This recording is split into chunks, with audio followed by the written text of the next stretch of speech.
नमस्कार। कभी सोचा है आज से करीब 5000 साल पहले समुद्र के बीचों बीच एक ऐसा शहर था जहां कहते हैं 9 लाख से ज्यादा महल थे, सोने चांदी और कीमती रत्नों से जड़े हुए। मतलब एक ऐसा शहर जो आज की किसी भी बड़ी मेट्रो सिटी को आप कह सकते हैं टक्कर दे सकता था। लेकिन फिर एक दिन वो पूरा का पूरा शहर समुद्र में समा गया। तो चलिए आज हम इसी रहस्यमयी नगरी द्वारका की कहानी की गहराइयों में उतरते हैं। अब जरा इस सवाल पर गौर कीजिए। यही वो एक सवाल है जो इस पूरी पड़ताल की आप कह सकते हैं नींव है।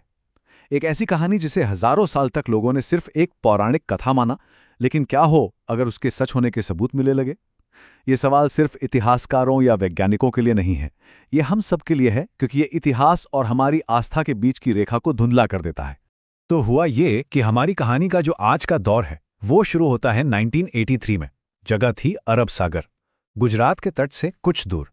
यहाँ डॉक्टर एसआर राव के नेतृत्व में भारतीय पुरातत्वविदों की एक टीम को समंदर की गहराइयों में जो मिला उसने सबको हैरान कर दिया। विशाल दीवारें, बड़े बड़े पत्थर के खंभे और एक पूरे शहर की रूपरेखा जो पानी के नीचे दफन थी। एक भूली बिसरी दुनिया के दरवाजे आप कह सकते हैं खुल चुके थे। लेकिन इस खोज का असली मतलब समझने के लिए हमें थोड़ा सा पीछे जाना होगा। हमें उस प्राचीन कथा को जानना होगा जिसने इस शहर को अमर बना दिया।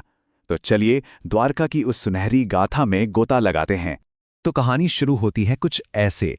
जब जरासंध के बार बार हमलों से प्रजा परेशान हो गई, तब भगवान कृष्ण ने मथुरा छोड़ने का फैसला किया। उन्होंने अपनी प्रजा के लिए एक सुरक्षित जगह की तलाश शुरू कर दी।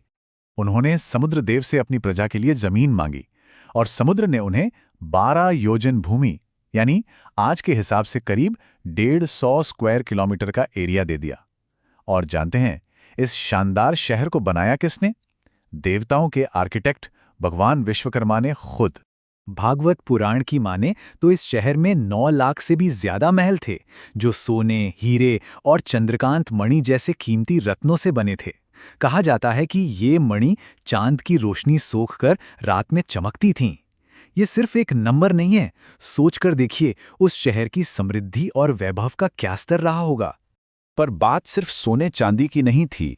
द्वारका अपने जमाने से कहीं ज्यादा, मतलब बहुत ही ज्यादा एडवांस्ड शहर था। एकदम प्लान्ड सड़कें थी जो सीधे बंदरगाह तक जाती थी।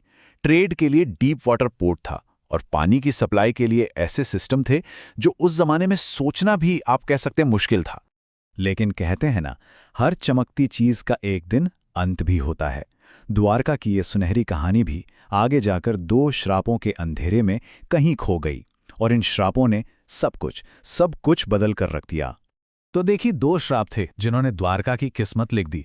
पहला श्राप दिया गांधारी ने महाभारत युद्ध के बाद, और दूसरा श्राप तब मिला जब कृष्ण के बेटे साम ने कुछ ऋषियों का मजाक उड़ा दिया। और फिर वही हुआ जिसका डर था। समय के साथ यदुवंशियों में घमंड और अधर्म इतना बढ़ गया कि एक त्योहार पर उन्होंने आपस में ही लड़ना झगड़ना शुरू कर दिया और एक दूसरे को मार डाला। इसके कुछ समय बाद भगवान कृष्ण ने भी अपनी देह त्याग दी, और जैसे ही वो गए, समुद्र ने उस आलीशान शहर को अपनी लहरों में वापस खींच लिया। सदियों तक तो ये कहानी बस कहानी ही बनकर रह गई, किताबों और ग्रंथों में जिंदा रही। लेकिन फिर 20वीं सदी में एक शख्स आया जिसने इस मिथक को सच में बदलने की ठान ली। देखिए, ये कोई एक दिन की खोज नहीं थी। सफर शुरू हुआ 1963 में, लेकिन असली गेम चेंजर साबित हुआ 1979 का साल, जब डॉक्टर एसआर राव ने भारत की पहली मरीन आर्कियोलॉजी यूनिट बनाई। ये अपने आप में एक क्रांति थी।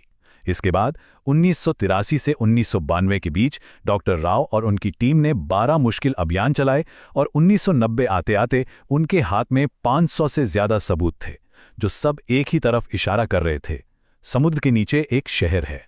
लेकिन ये रास्ता बिल्कुल आसान नहीं था। ज्यादातर पढ़े लिखे लोग इसे बस एक धार्मिक कहानी मानते थे। सरकार के पास ज्यादा पैसे नहीं थे और ना ही कोई मॉडर्न तकनीक थी।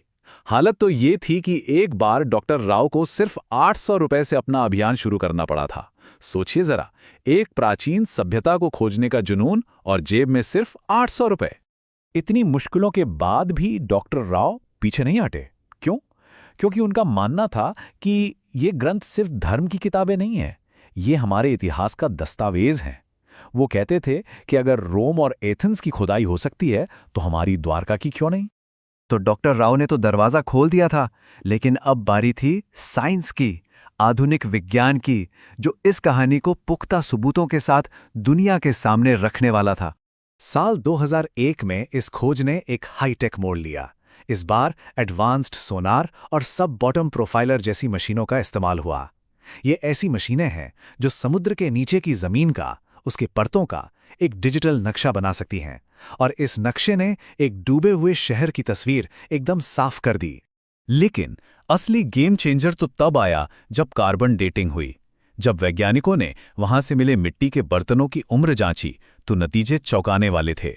इन बर्तनों की उम्र 3000 से 5000 साल के बीच निकली, जो कि ठीक ठीक महाभारत के समय से मेल खाती है। और रुकिए, कहानी यहीं खत्म नहीं होती।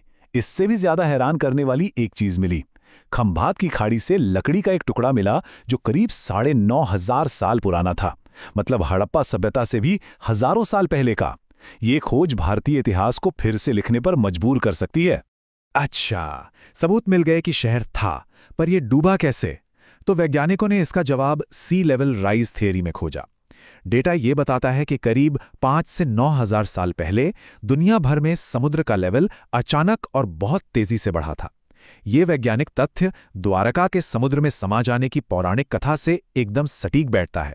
तो इन सब खोजों का नतीजा ये हुआ कि द्वारका अब सिर्फ एक डूबा हुआ खंडहर नहीं रहा, बल्कि एक जीती जागती राष्ट्रीय विरासत बन गया, जो हमारे अतीत को हमारे आज से जोड़ता है। और ये कहानी हाल फिलहाल में और भी ज्यादा खास हो गई। इसी साल 25 फरवरी 2024 को भारत के प्रधानमंत्री नरेंद्र मोदी ने खुद उस जगह पर समुद्र के नीचे गोता लगाया जहां कभी श्री कृष्ण की द्वारका नगरी खड़ी थी। वहां उन खंडरों के बीच उन्होंने एक मोरपंख चढ़ाया। ये सिर्फ एक गोता नहीं था, ये एक बहुत ही प्रतीकात्मक क्षण था, जो आज के भारत को उसके हजारों साल पुराने अतीत से, उसकी सांस्कृतिक और आध्यात्मिक जड़ों से जोड़ता है। तो आखिर में द्वारका की ये पूरी कहानी हमें सिखाती क्या है? शायद यही कि आस्था और विज्ञान ये दो अलग अलग चीजें नहीं हैं। ये तो एक ही सच तक पहुंचने के दो अलग अलग रास्ते हो सकते हैं। एक रास्ता विश्वास दिलाता है तो दूसरा उसे साबित करता है। तो द्वारका की ये खोज एक बहुत बड़ा सवाल हमारे सामने छोड़ जाती है। हमारी दुनिया में ऐसी और कितनी पौराणिक कथाएं हैं जो सिर्फ कहानियां नहीं, बल्कि एक ऐसा इतिहास है जिसे अभी तक खोजा जाना बाकी है।